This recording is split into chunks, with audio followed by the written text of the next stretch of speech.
आजची महत्त्वाची बातमी, आजचं पाहुलं बनण्याच्या बदल्यात वैयक्तिक आर्थिक फायदा मिळाला का? वंचित बहुजन आघाडीचा आनंदराज आंबेडकर यांना संतप्त सवाल।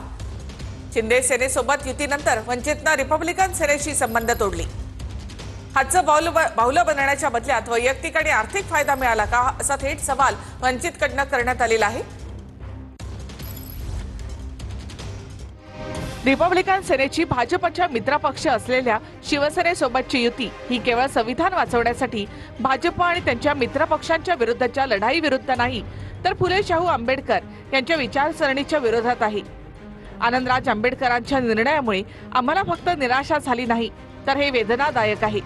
आम्ही विचार करतोय की आनंदराज आंबेडकर यांनी सत्तेसाठी भाजपचा मित्रपक्ष असलेल्या शिवसेनेशी युती केली आहे की आरएसएस भाजपच्या अजेंड्याला लपवण्यासाठी त्यांचे हातचे पाहुले बनून एससी, एसटी, ओबीसी, अल्पसंख्याक, विशेषतः बौद्ध आणि मुस्लिमांच्या विरुद्धच्या आरएसएसच्या गुन्ह्यांना आणि अजेंड्यांना पाठीशी घालण्यासाठी केली आहे। हातचं पाहुलं बनण्याच्या बदल्यात त्यांच्याकडून काही वैयक्तिक आर्थिक फायदा मिळालाय का?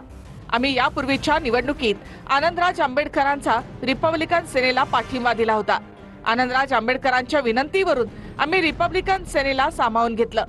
आम्ही 2024च्या लोकसभा निवडणुकीतही हेच सौजन्य दाखवलं आणि आनंदराज आंबेडकर यांनी आमच्या पाठिंब्यानं अमरावती लोकसभा मतदारसंघातून निवडणूक लढवली। हे सौजन्य आता संपत आहे।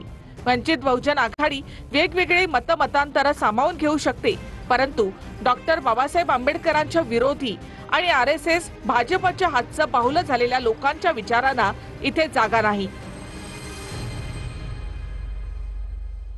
आर्थिकदृष्ट्या मी सक्षम आहे, तर मला हे असलं काही करण्याची गरज नाही।